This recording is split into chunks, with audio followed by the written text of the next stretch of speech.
Okay, your meeting is being live streamed. So it says, yes, it is. Excellent, good stuff. Okay, so we are actually live on YouTube, and I'm joined today uh, by Catherine Bourne. Catherine is a Leitrim-based artist, although you are from a land down under, as they say in the song. Do you want to just give people a little bit of a background on where you're from and how you ended up here? Yeah, certainly. So I'm from Melbourne originally. I've been here in Ireland for 11 years, and I was in Bristol for a couple of years before that, after moving from Australia. Wow. My journey was given an award from the Australian Arts Council to spend a few months as artist in residence at the Liverpool Biennale in 2010, I guess it was. And so what I did is, it's a big trip, it's a big journey. So I booked in, Absolutely. I mean, I've yeah. I've I I've thought, been to while I'm there, Melbourne, and I know how long it took. that's it. So it's like, well, I'll book in other artist residencies and projects around it. So I had sort of like a Mm. year's worth of residencies. I was in Turkey, I was in Delft in the Netherlands, and I was at Wow, NKD nice. in Norway. So really diverse, all different residencies. Some of them I was working independently, some of them I was collaborating with other people and doing site-specific stuff. So yeah, I sort of did that and ended up staying on, ended up going back to Bristol. I guess part of the journey was that I'd left Melbourne, and a week later I realized that I was expecting my son Oh, Wolfgang, who's now, this tall. So yeah. complicated things a little bit, but I thought, look, I'm just going to push through and go on this journey. So yeah, it ended up in Bristol. Yeah. So my partner would be Irish. So Right, okay. then that crash had just happened, and we ended up moving back over here and landing in Cork. So I was in Right, Cork okay. for 8 years, and then 2019, this tiny workers' cottage in the middle of the city was like, right, I'm getting a bit too old for this. I probably can't swear on the live stream, but anyway, Yeah, and moved yeah. up. So I've been in Legion for the last 4 years, and yeah, I absolutely love it. One of the reasons I moved up here is that I had quite a few friends in the area, and Leitrim's really punched above its weight in terms of creative people and interesting things happening Yeah. here. It's this weird It's little all happening here. Just don't tell, place. shh, Oh don't yeah, tell people. sorry, it's Yeah, terrible, terrible, terrible place to yeah. live. We don't want more people coming here. No, quite the opposite. The more the merrier, yeah. Well, that's it. Yeah. I'm quite inspired by just, the space as well here in Leitrim. When you look at kind of the rest of Ireland, it's very pastoral, and you've got a lot of sort of straight lines. It's very, at least in the country, it's, the agricultural, pastoral kind of Yeah, look. yeah. Here in Leitrim, you're having the worst soil in Ireland. Sure, you still get farming. I live in a farming area. All my neighbours are farmers, but just Yeah. visually, the landscape here is very sort of higgledy, and there's something very kind of romantic and attractive about that to Yeah, me. yeah. So that's I my mean, journey. That's my travels. My just the background, travelogue. the Yeah, I mean, travelogue. I was going Yeah. to say, what was it like, kind of growing up in Australia, in Melbourne? Were you in sort of like the city, or where were you in Melbourne? Was it a rural? Because I've been to Melbourne. I know the kind of like general. We've got relatives that live over there still, and so I know parts of it actually very much remind me of Leitrim. You know, some of the sort of the scenery around there. What was that like growing up in Melbourne? And Well, I grew up in the city. Very much a right, city girl. I mean, Melbourne's a big city. I think it's yeah, 5.5 million people or something. It's big. Um, mm, So, I mean, I would have access to spaces like the Dandenong Ranges, which interestingly, when you look at subtropical rainforest maps, yeah, so the eastern seaboard of Victoria and different sort of spaces in Ireland are some of the few places in the entire world that have that kind of forest, which is quite interesting. So I wouldn't have really spent much time in the bush, which is, I guess, that stereotype. When people think of the Australian landscape, they think of the bush and the desert. Yeah. But Yeah. I was in the city, but in terms of the nature that I would access, it'd be very much Yeah. rainforests, sure, gum trees, but then predominantly kind of ferns, and it'd be very green and be very lush, rather than Yeah. dry and arid.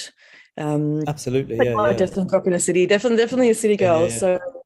moving from Yeah. Yeah. Melbourne, I guess I progressed from Melbourne to Bristol, which is big enough, and then Cork, which, it's actually a lot bigger now, but back then it was more of a big town, really, a very small Yeah. city. And then I was like, no, even greener than that. Then I've moved out to the country. So over the course of my life, there has been that progression. But I mean, that happens to all of us, doesn't it? In terms of what your needs are at different points in Yeah. time. Access to, particularly being in the art sector. So it's all about access to kind of cultural activities, and you need to be in a city for that. And then when you reach a point that your practice becomes a lot more independent, kind of that space and a bit of silence, is Yeah. what becomes the most important aspect Exactly. of practice. Yeah. Totally, yeah. So, like, when you were a kid growing up in Melbourne, like, were you an arty kid? Were you always making things? Like, was that kind of something that was going on, or your parents sort of like created that way, or where do you think it came from, that sort of spark? No idea. I was always a creative kid.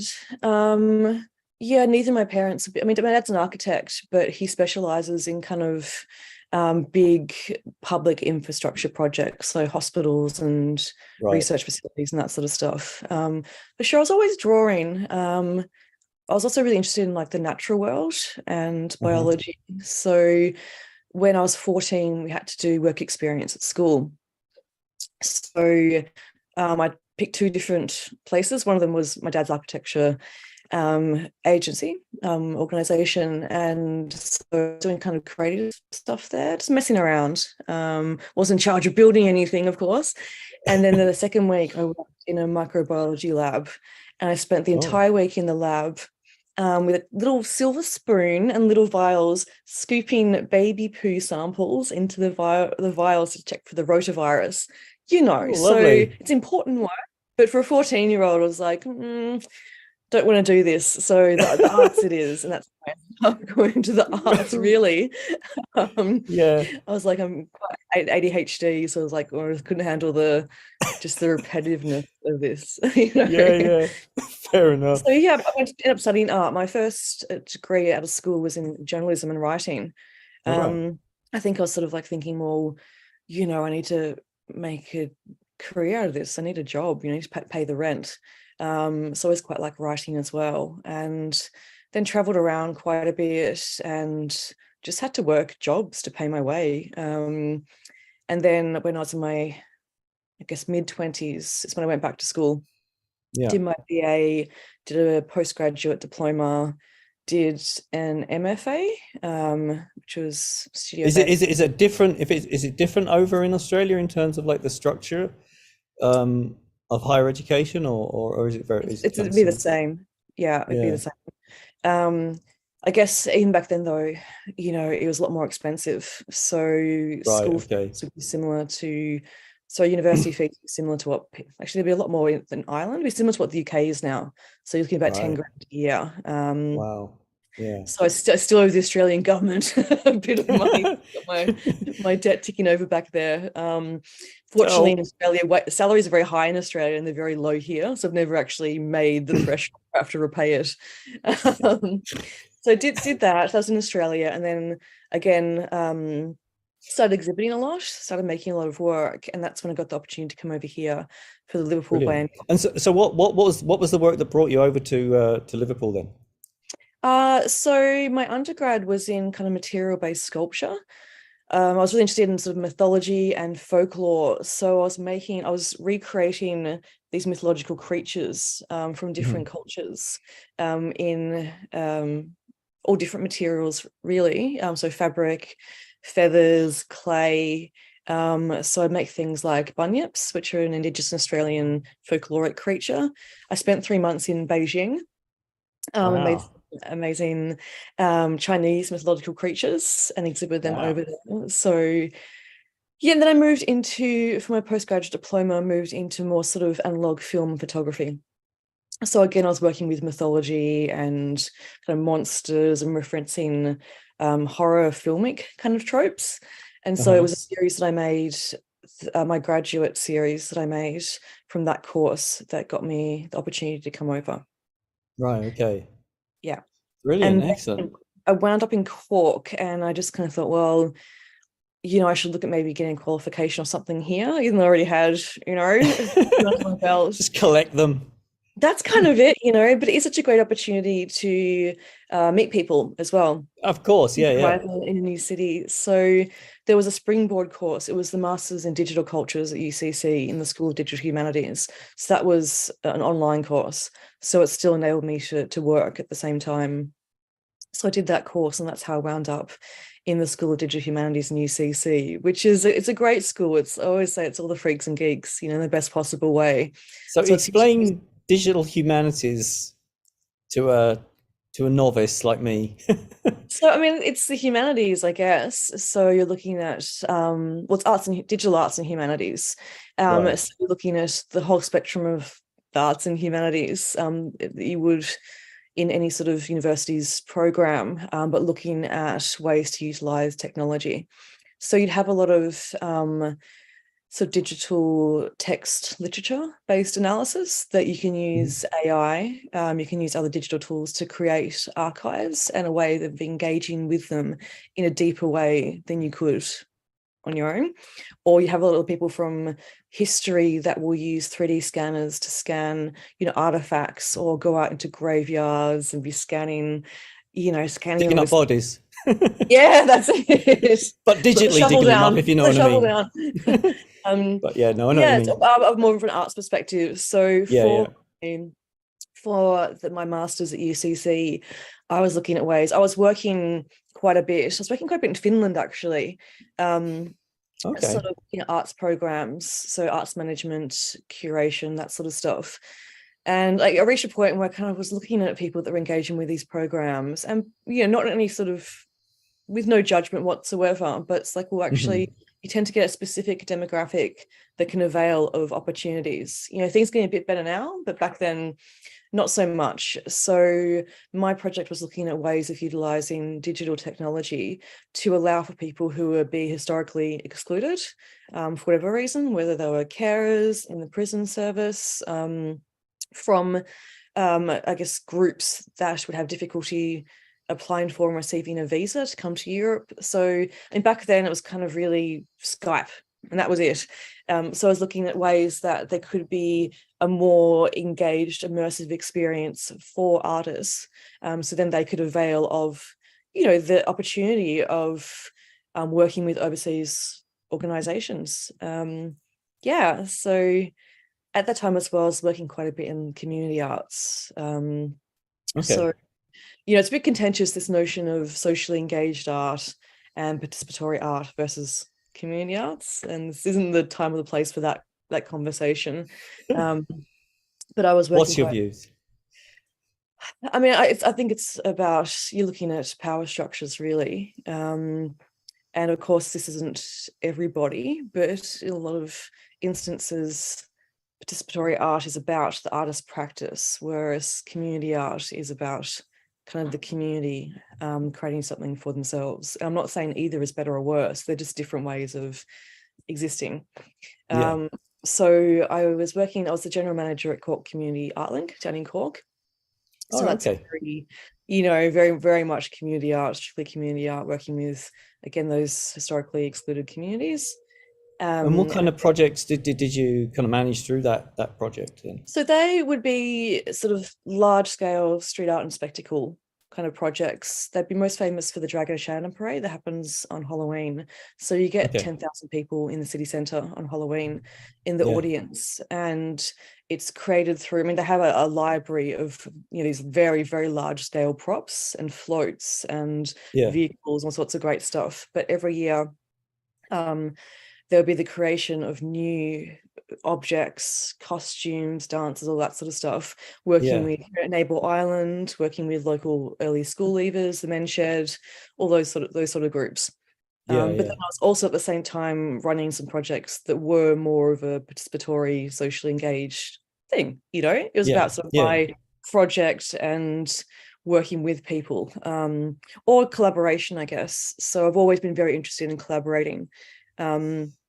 Even in Liverpool, the film work I was doing, I was collaborating with dancers and costume makers and all different people. Yeah. That'd be Yeah. a core tenet of my practice, even though Yeah. I make independently. I just really enjoy collaborating with all Just different people. It's yeah, yeah, yeah. for me, it's I whether think that's an Australian thing. I mean, Irish as well. I think, but like kind of it's kind of that social aspect of it is you can do a lot on your own, but you kind of get more you know energy from other people when you get people in the room. I think. I think so. I just find people so interesting. I was Yeah. always the one, even back in Australia, that would just talk to everybody. I'd be the one on the tram, and everyone's just like holding their coffee and like, oh, shut up. And I'd be like, hello, how are you doing? Particularly older people or children, whereas here in Ireland, Yeah. that's what happens. Where I was living in Yeah. Cork, so I was on just off Tower Street in Cork, which would be like a historically working class community. It's becoming more of a rental student culture now. But when we moved in, my neighbors were these women that were in their 80s and kind of became the grandmas, and a lot of elderly people, really properly old school Cork people, were my neighbors. And it was great having the chats. And it's still that kind of neighborhood where, if you made eye contact with someone on the street, particularly if they're over 60, you're talking to them, which I love. Yeah. I love Yeah. Yeah. that. Yeah. Yeah. Yeah. And I Totally. guess Yeah. part of Yeah. Irish time, I believe it's part of Irish time, which is the lateness and the acceptance of lateness, which in Australia we don't do.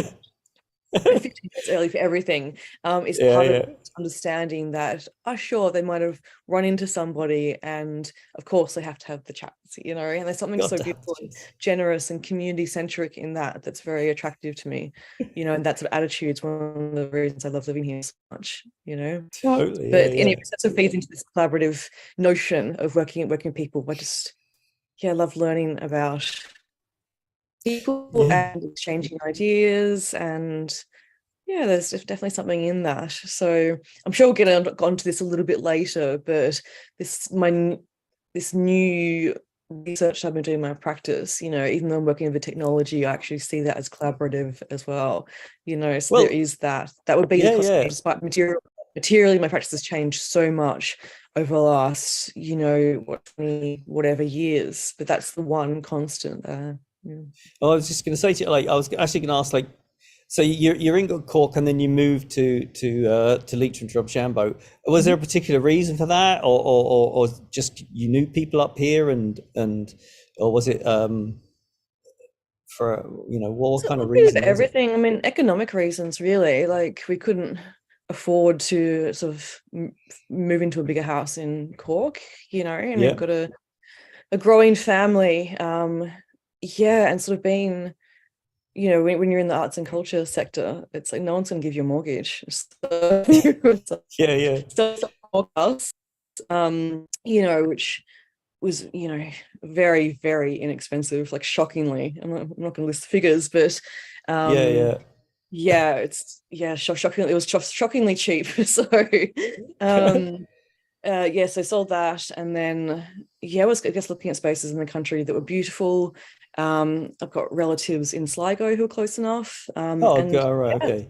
cheap Yeah, land, which is why a yeah, lot of people end up here, if they don't know people and aren't aware of the environment. And the other thing was knowing people here and just, and they'd be like, oh yes, that's an artist lives in there, and that person's an opera singer, that person's an eco architect, that person's a writer, this person's doing something really interesting, just everywhere here. And sure, as well, you'd have, like very established communities and families as well. I mean, that's just apparent. My neighbor Tommy, he's 95 years old. He's a farmer, and he's like, I'll pop in there once a week. It's 10 a.m. and he gives me a hot whiskey, and we have great chats.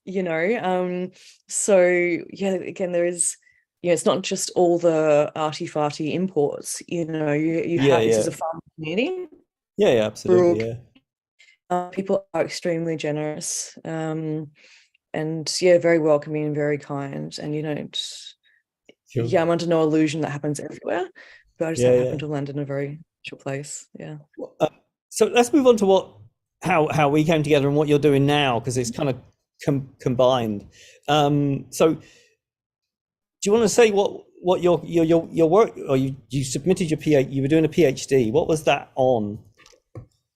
So the PhD, as PhDs do, changed many times throughout the process. I'd be teaching at UCC since I finished the master's. Mhm. So I teach the history and theory of digital art there. So I've been doing that since 2017, I think.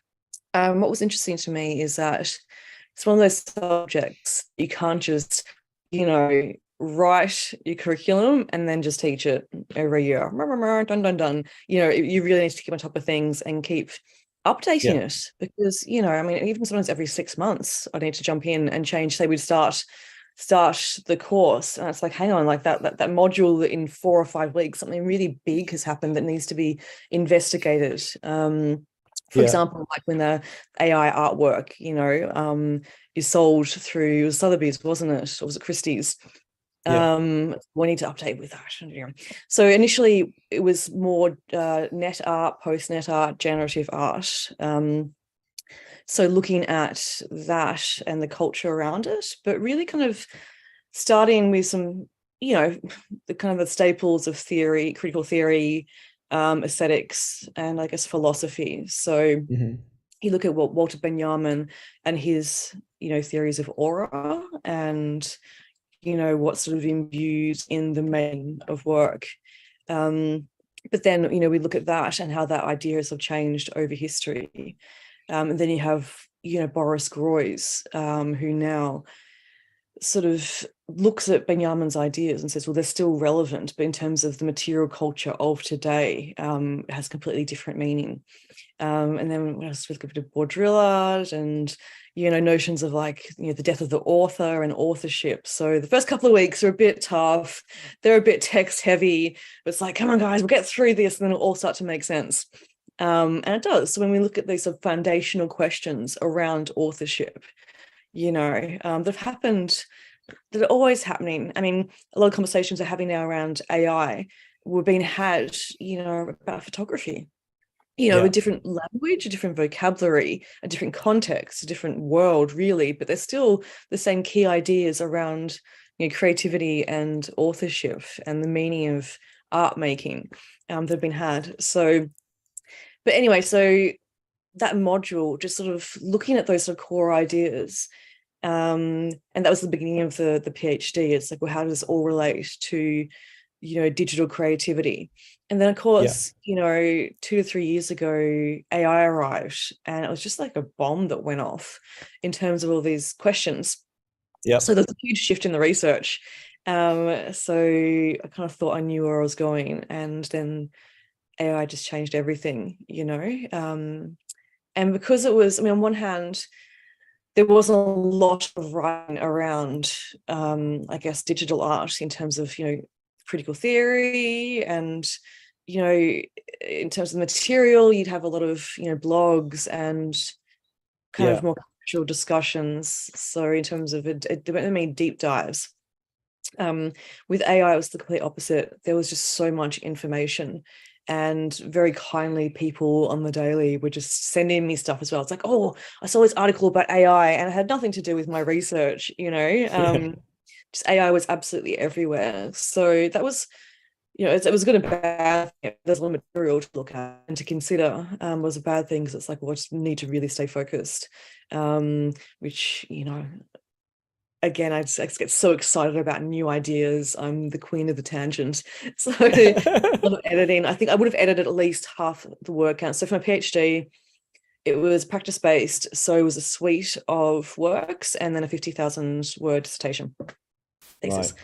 Wow. Yeah, so I easily edited out 50,000 words where I was just like going off on one. I was like, oh, okay, I'm looking at this and ideas that, like, sort of hauntology, or, like, some cool idea that is relevant and worth exploring, but again, would be a whole PhD on its own. So I just gotta be brutal editing things out and just really keep it to those key initial ideas around authorship, which Yeah. directly sort of translates, because that's the question, isn't it? It's like, well, in terms of making generative work through AI, who's the author, who's Who's the the author? Yeah. artist?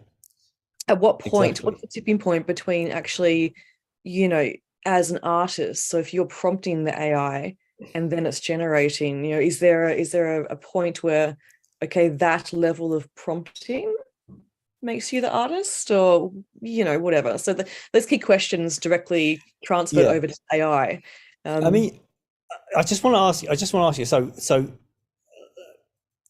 there's lots of apps. There seem to be more apps coming out every week that allow you to generate, art from just a line of text. I mean, the new version of Photoshop has it in there. You draw a box, type a few words, and Photoshop will give you an image.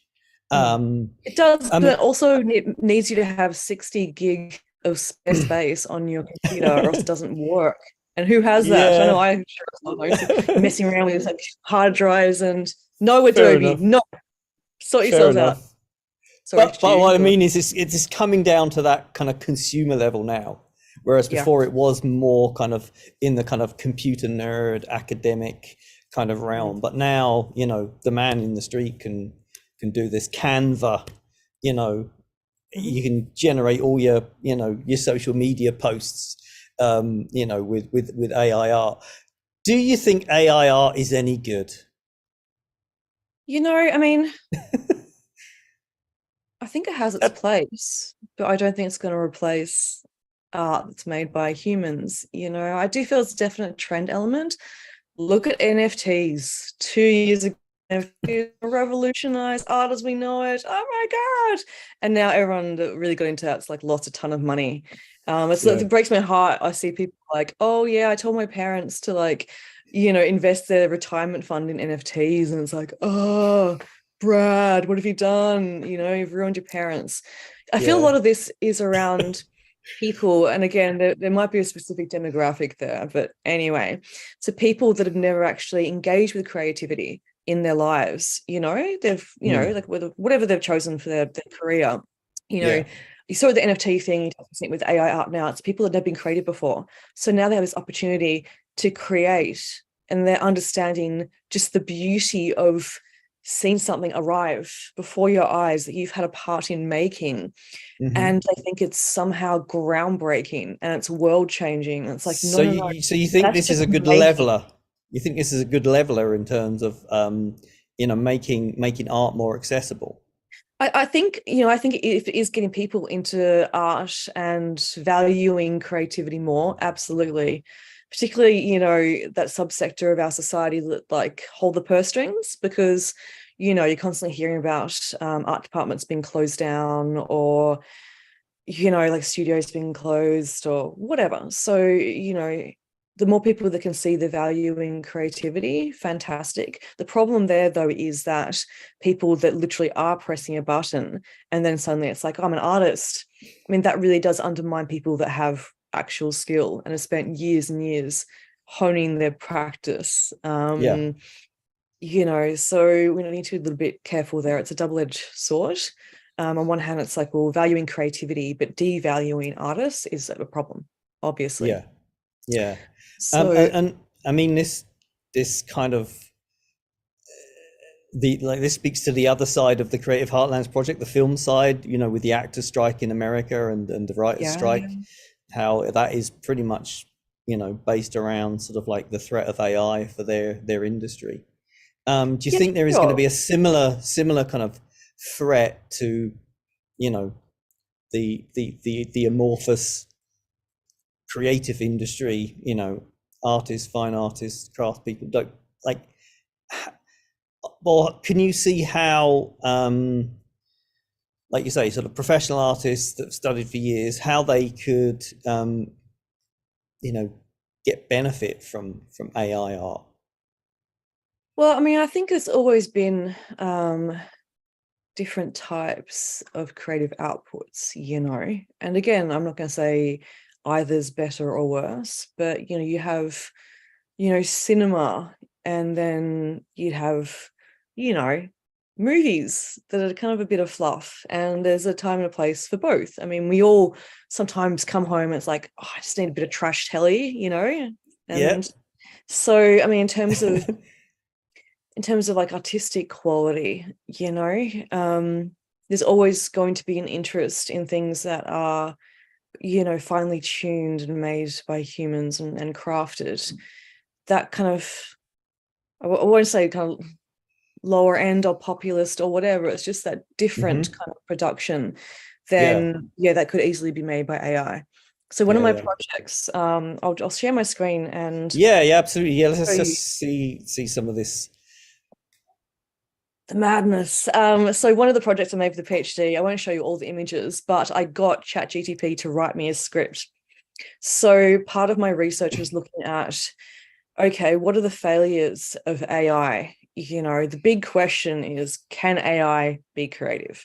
So, I mean, AI isn't capable of feeling emotion. And that was something that term emotion was seen as cringe, a few years back, but now it's something there's serious research going into, because that is a demarcation, So I live at the base of, Sleeve and Arran, the Iron Mountain, and especially over COVID, I explored every inch of it, and I just feel this really strong affiliation with the mountain and the history behind it. So it's like, all right, so I'm going to get ChatGPT to write a script for me, and kept it very, very simple. But I was like, right, so I want you to write a sci-fi script that's based on the Iron Mountain, and the premise is that Tuatha Dé Danann has arrived at the wrong time. So all the rest of them arrived, thousands of years ago, taught everybody all the skills and knowledge. Fantastic. I'm going to assume that everyone would know the mythology behind the Tuatha Dé Danann. They're kind of these, I guess intended way to look at it, but these beings that came from space and time. So some people think they're angels. It's proposed that they were the precursor to the myth around the fairies. Anyway, it's one of like the significant mythology stories in Ireland. I happen to live at the base of this mountain. Got ChatGPT to write this story, and it was absolutely ridiculous. It was so over the top. So I'll show you some of the images anyway. Let's get these up. That I took the script and then recreated using analog, black and white, medium format film. So it was quite important to me to use kind of analog.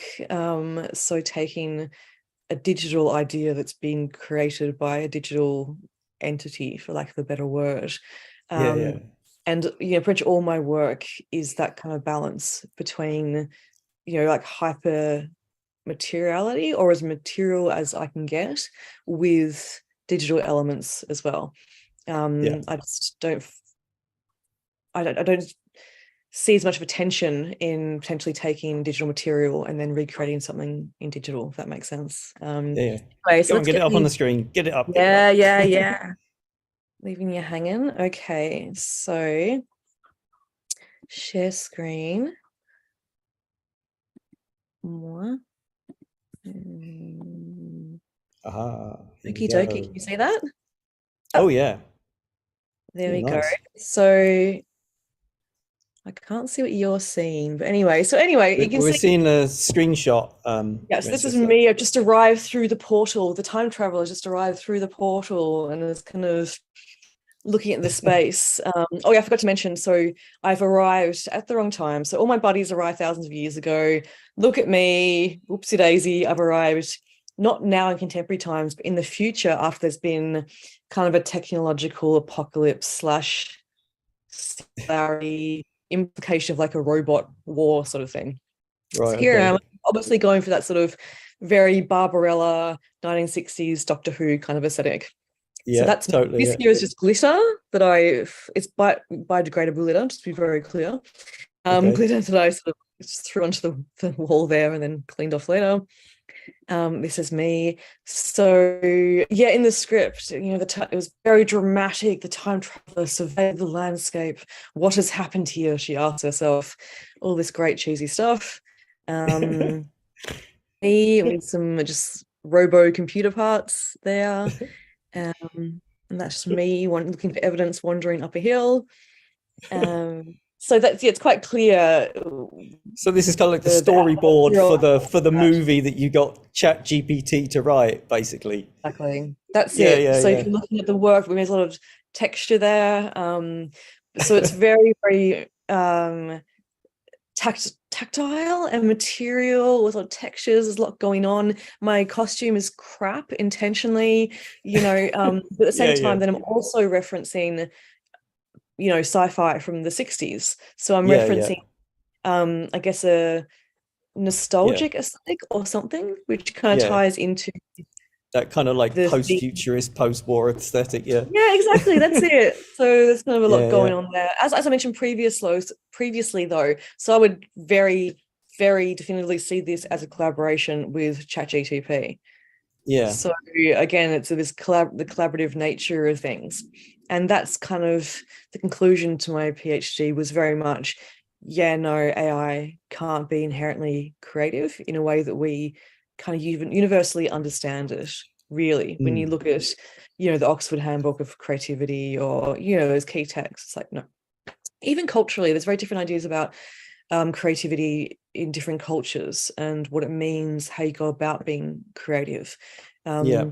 Like in our culture, there's definitely this emphasis on kind of being unique and original and creating from scratch a unique original work, and that's what makes you the genius, makes you the auteur.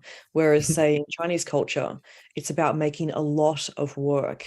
And it's more complicated than that. Obviously there's a lot Mhm. of elements of kind of nature has been seen as kind of like the ultimate creativity, so aspiring to emulate nature. But there's a sense of like, if you make 1,000 drawings or paintings, then one of them is going to be that work of genius. The So one, yeah. again, in terms of the term creativity, is subjective, but how we generally understand it, AI can't be creative. However, it can be an amazing tool for collaboration that really can nail some of these very Yeah. contemporary ideas about creativity and how you make and all that sort of stuff.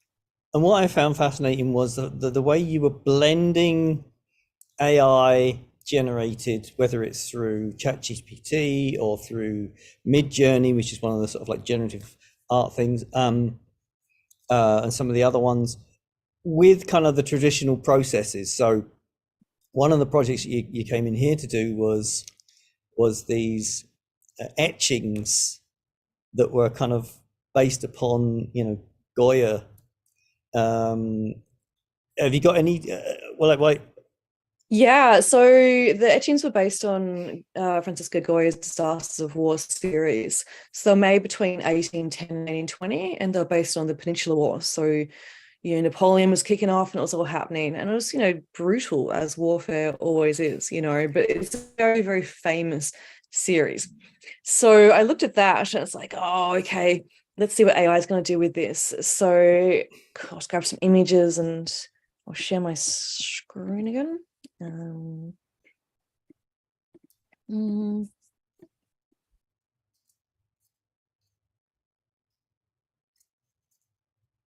radio share screen. Excuse my desktop. So oh, Goya. All right. So okay. So Midjourney. So I asked Midjourney to kind of emulate. I beg your pardon. I took the titles of specific of Goya's.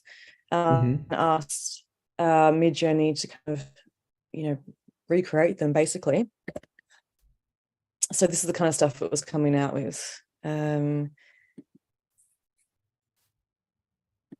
So just to be clear, this isn't Goya. This is Oh yeah, I Midjourney. beg your pardon. This Let's is see. an AI interpreting Was it literally just what was the prompt? Was it literally just the title of the It was, um it was create an image in the style of Francisco Goya's work, and then the title. Um, right, okay. so I Okay. did have some of Goya's original works here, but if anyone's interested, Google Goya Disasters of War. So this was Yeah. Midjourney's interpretation of it. Yeah, So yeah. it was a very political series, really criticizing the war, and specifically some of the human behavior during the war, which was, again, very brutal and grotesque and horrible. The series wasn't printed for distribution until I think 35 years after his death, because it was Right, so okay. shocking. It's very, Yeah, very yeah. famous. So what I did is I took these images and then I sort of extracted elements from a few of them and collaged them together. So Right, okay. it would result in the recreation of one image based on one of Goya's images. Okay. So So you got Midjourney to create a number of different that's types of right, image 16. and Yeah. then sort of like piece together a final image from all of those yourself. So you were the That's kind right. of, Yeah. yeah, you were the hand involved there. Yeah, that's it. That's it. So I mean, and again, there's often different levels happening within these works or my works. So that, obviously that I'm doing that, but at the same time, I was quite tickled by the idea that, so AI is all about training. It's trained on data sets. That's how it learns. That's how we end up with like sort of bias and all these problems. It's because it's training on a specific data set. So I was quite Yeah. tickled by the idea that I was actually training myself off AI data set in a very basic way. I mean, AI would train off millions of images, but Yeah. that's what I was kind of trying to do. It's like, right, I'm going to be a robot for the day. I'm going to train myself off these outcomes from Midjourney and come Yeah, up yeah. with one image that's kind of um, a combination of all the images. So have you got one of the final ones? Yeah, hang on, let me open these up. This file can't be found. I'll be the judge of that. What have we got there? All Oh, right, there so we here's go. one here. Look. Yeah, So that's yeah. can you see my cursor there at your end? Yeah, yeah, Looking I around? can. Yeah, yeah, yeah, yeah. Yeah, so if this guy's got two heads, for example. Oh, oh yeah, that's good. Yeah. Yeah, this guy's, I'm not sure what's happening with his face. So I specifically looked for detail that this guy's got no head. Specifically looked for detail that were those stereotypical hands, those stereotypical kind of AI failures that you tend to Yeah. see. So I'll see what else I've got to show you. This one's quite good. Oh wow, Um, that one's yeah, this that one's guy's having a amazing. That one. bad day. This guy down here. Yeah. Yeah, I'm quite pleased with the outcome. It's reasonably seamless. And again, I did kind of, because some of the outcomes out of the 16 would be very, very different. Not very, very different, but different enough, visibly Yeah. different. Within a collage, you could see the difference. So that was a bit of a limitation as well, is then having to choose from, I guess, a smaller set there. Having to choose between images that would work quite seamlessly. You can see kind of in here, you can see little sort of areas where it looks a little bit decoupage-y, a little bit collage, but Yeah. overall it's come together. But there's some great stuff. Like this guy's got horse legs. You Oh know, yeah, lovely. what's happening? What happened in your life? So the eventual series, I called it Disasters of AI after Disasters of War, because it did kind of emphasize, those kind of So were virtues of you were AI. you were you deliberately trying to criticize AI, or were you kind of like just trying to point out that like humans, it's infallible because Well, it is it's all very, essentially very based tongue in upon cheek. Yeah, it's all a bit of fun because it is what it is. These are the limitations of the tool. These are limitations of technology. These are limitations of the collaboration. In the same way, there's someone tried to collaborate with me and said, I want you to, paint something in oils. I can't do that. I don't have that capability. So again, I'm not coming into this in a really sort of anti-AI way. I'm more just reframing the Hmm, conversation and, I don't know, almost kind of reassure people, that it's like, yeah. it's okay. This thing isn't going to take over.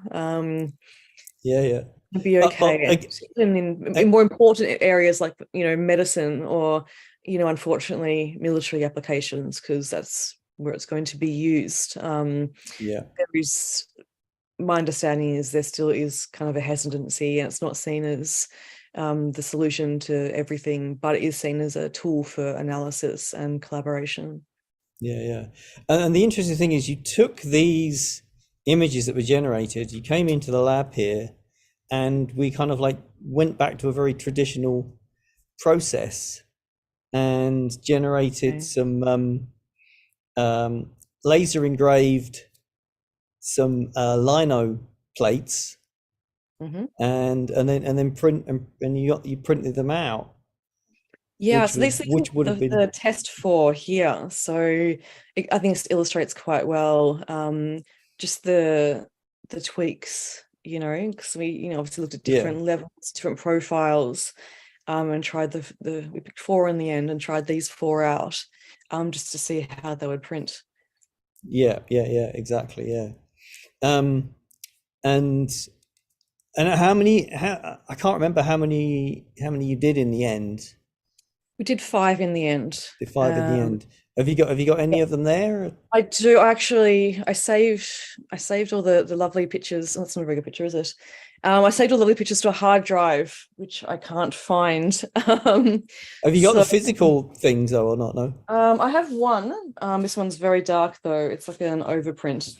Oh, okay. Oh yeah, stop the screen share and we'll have a look at that. Oh Yeah, yeah, sorry. that's okay. Don't worry. Oh Yeah, yeah, there we go. That's better. Oh no, it's not picking. Put it in front of your face. oh, yeah, sorry. I think Okay. it's just the blurry thing is, no, the blurry thing's not working. Oh, Oh there we uh, go. That's working. That's working a bit there. Oh a yeah, little. okay, yeah. But I mean, you can Oh see yeah, the it is quite difference dark. within it. You can see that the laser, obviously, it's burning out, in pixels, really. Yeah, So you yeah, can still see that sort of fine grid in all the prints. yeah, That's, I think that's great. I mean, I think yeah. a bit more tweaking, you could probably, or it may potentially thicker material as well. The lino that we used wasn't that thick. Hmm. So I'm sure you could get a bit more nuance and remove that. But I really wanted Yeah, to include that as part of it, just to be very yeah, honest about the process. yeah, It's like not trying to reproduce Goya's etchings. It's very much about this being seen through the lens of AI and digital fabrication technology and coming out the other end. yeah, yeah. Yeah, Brilliant. there's no pretend. So no way I could pretend it's like, oh yeah, I definitely hand cut this etching myself on my day off. Yeah, that no, it's very much, is what it is. Well, But if anyone's and interested and they're around, you're obviously running a workshop in I a was couple just of going to weeks. say that we have a little laser engraved printmaking workshop coming up. If anyone's interested, we'll be doing the kind of processes that we did here in the lab on your images. That's on the 20th and the 21st of September, in the print studio in Manor Hamilton here. So we're going to run that over 2 days just to give people a chance to experiment with a few different types of materials. So maybe sort of like lino and wood and acrylic That's and brilliant. Yeah, because I've got yeah, all the different print processes as well, but the digital versions, that's really cool. exactly. Yeah, yeah. Yeah, yeah. I love how you do it over 2 days. We definitely need the 2 days to Yeah, I think so. Just to be able to do those kind of tests, because we did quite a few, like say, little kind of, sort of, almost postage stamp type Mhm. tests, just to see which bits would pick up the details, and each image is different, so you need to kind of like do that kind of like level of experimentation, and it's fun. That's the Yeah, whole it thing about really it. is. It's great crack. I'll definitely pop in to one of the days, because again, I'd love to see what other people are doing, and Yeah, yeah, no, I just absolutely. find You're more than other, welcome. it's so inspiring. You can find other people who are making, with the same materials, with different ideas, or the same ideas, different materials. It's Yeah, fabulous. The Creative Heartlands program is amazing. Obviously, I did the digital pottery one, and I did the embroidery one, and it's just Really amazing program. Excellent. I'm Thank you very just going to much. quickly show everybody just that copper work that I did as well. It may be interest Oh yeah, to yeah, absolutely. Yeah, people who definitely. aren't so interested in printing. Yeah. Again, so I'm gonna open that and then share my screen with you guys. So again, just another way that you can work with AI, as a collaborator or as a tool, however you want to look at it. So just a bit of fun. I've never done silversmithing or any sort of metal work before, and I had the opportunity to do a copper workshop. So what I did is that I asked ChatGPT to describe a leaf, and I took that text and then used that as a prompt in Midjourney. So that's pretty straightforward. That's what you got there. So lovely, pretty clear leaf. And then I asked ChatGPT to describe a leaf to an AI that had no training or no understanding of the concept of nature. And then I took that text and ran it again through Midjourney, and this is what I got, Oh which wow. is just fabulous. Isn't it amazing? It's alien and weird. So I Yeah, then went and used those images. So just going back, that's the leaf, and then yeah. remaking them in copper. Again, it's the Right. first time I've ever used copper in my life. So, it is reasonably rudimentary, but it was so much But yeah, fun. yeah. This was fun, was this one. Redoing this Yeah, and then yeah. utilizing a little blowtorch to try and get Yeah, the to a different neat, yeah, colors yeah, in yeah. it. And yeah, it was really interesting. So again, it's not, you don't have to use digital fabrication, Yeah. to No, explore these absolutely, of course ideas. not. No. You can use like hyper material processes as well, if that's your jam. So really, this is just a kind of a way to kind of I mean, it's the keys in the title is generative. Is to not just generate art, but to generate ideas that can Mm. inspire other forms of art and other forms of material, like you say. You know there's particularly the one where you said with no knowledge of nature. It Yeah. just it looks beautiful though, it really does. So yeah. Well, it's um something emphasizing kind of the failings of technology, or the limitations is probably a nicer way of putting it. yeah, yeah, Limitations of technology, and going in there and saying it's like, well, how okay, so ChatGTP can give me all the facts concerning Irish mythology that it wants, but it can't feel it. It can't experience the delight on a child's face when I get to yeah, like tell my kid at bedtime and read him the story. It's like it can't do any of that, and that's okay. And it's, let's face it, it's kind of reassuring that's never will be able to do that. yeah, Um, yeah. so that's cool. It's like what kind of understanding AI, but embracing those limitations. And my work, even going back to the material-based sculptures or some of the performance stuff or photos done over the years, there's always been the kind of element of kind of the uncanny, and a bit kind of tongue-in-cheek and a bit kind of playful, a bit of magic realism. So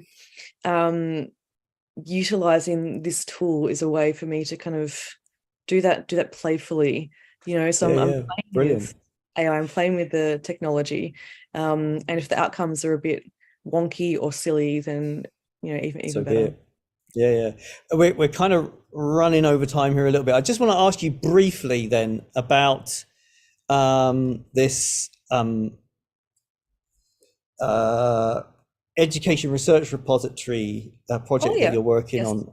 Mhm. Can you just explain quickly what that's about? Because I found that quite interesting, Yeah, so it's and what for they're the Department trying of to achieve. Education.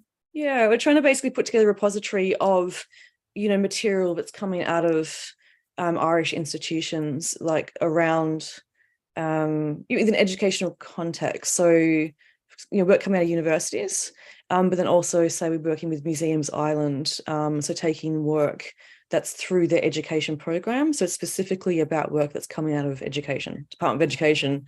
Um, Yeah, Poetry Island, and all different sort of organizations. So we're in the process of putting that together. COVID was very, very difficult because the majority of the members or the groups we're working with will be unis. So UCC and Trinity and those kind of groups, and everyone got absolutely slammed over COVID, and we're just kind of catching up now. So yeah, we're basically in the process of sort of putting that together. It's very labor intensive because it's on DRI Island, which is also in Europeana. So DRI is a digital repository of Ireland. So you have all different digital archives on there. It's a fantastic resource. Then the Europeana is the European wide one. So you need to fill in a lot of information about the material, and that takes a lot of time, unfortunately. So we're kind of getting there. So this is for a longitudinal kind of project, or is it just? It is, yeah. We're trying to figure out ways to kind of speed up or automate the process.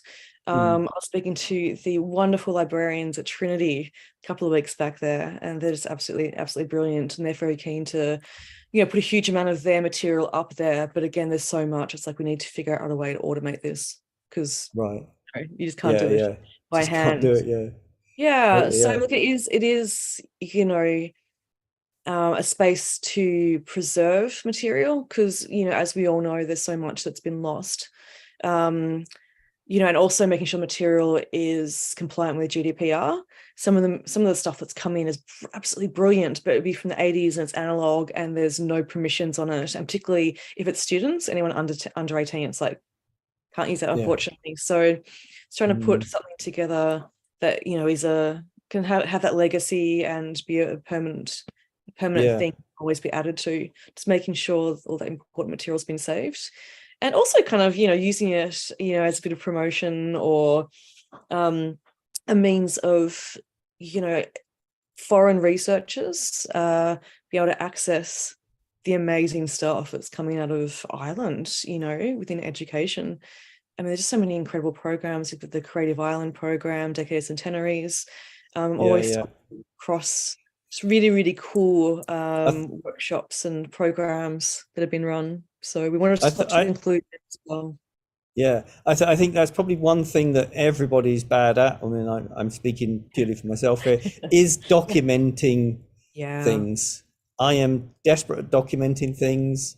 I know I should document things more in terms of when I do something in the lab here and it works out really great, I always think, I should write down how I did that and what, but of course you get distracted, the phone rings, email comes in, and then 2 days later you're like, how did I do that?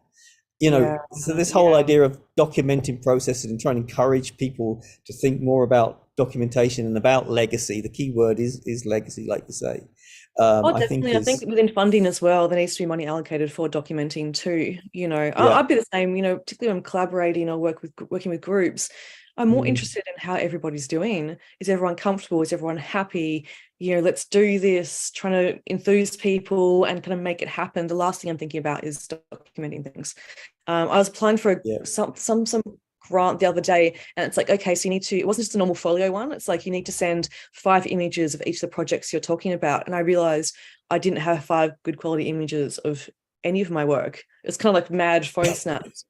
So I think that has to be something that within funding, it's like, no, this is ring-fenced funding for you to hire a photographer and have them document the work, It's so true, Listen, look, I don't want to take up any more of your time. I'd talk your ear off all day, Stu. Yeah, I'm sure you could, Catherine. I'm sure you could. Listen, thanks a million for coming on today. Apologies to everybody for last week. We were both sick as a dog, so we're still probably under the weather, but doesn't stop us talking, like I say. Best of luck with all the workshops you have coming up. You have an amazing program of all different workshops through the Creative Heartlands. So absolutely, creativeheartlands.com, and just check us out on Eventbrite, Leitrim Design House, Creative Heartlands. Where can people find out about your work? Is there much online having talked about documentation? Again, it's this whole thing. It's about mechanics having the car's not working, or my partner's a photographer, and we actually don't have that many photos of our son. They're all my mad photos. Actually that's not true. We'll have 100 of my mad phone photos, and then one that he's taken that's like large format that you could blow up to billboard size. But so I've I know just you have like started. a WordPress site, but I don't know whether that is relevant or not. Um, I think it's quite old. But where Um, are you on Instagram? Are you on Twitter or? I'm not. No. Okay, fair enough. I basically Okay, came off all social media during COVID. Um, well done. so I've got a blog and it's called Aura and Chaos. It's my Aura new and thing. chaos. Aura and Chaos. As in, it's a pun because of order and chaos. Yeah, yeah, Um, yeah. so let's just see. Okay, yeah, so it's aura and chaos blog.wordpress.com. If you type that in, it should Aura work. and I need chaos. to If you spell catch your chaos. URL. Blog.wordpress.com. So the purpose of Let's this is I'm actually putting up a lot of my writing as well. Again, all that stuff that I mentioned and this. earlier that was kind of outside the remit of the PhD. So I'm actually posting that on this website as well. All right. Um, Okay. Yeah. Oh, yeah. I'm I in the see it. Yeah. process Yeah. of There updating we it. So go. there'll be artworks, but also kind of I'm tagging everything. So I'd actually like this to be a resource for artists and educators Perfect. looking I'll put at that in. I'll AI. put that in a link into the YouTube Oh, thing fantastic. afterwards. Thank you very much for that. So Great stuff. Excellent. cool. Nice one. Okay. Brilliant. Well, listen. Have a great day, and I'm sure I will see you again very soon at some workshop or the other.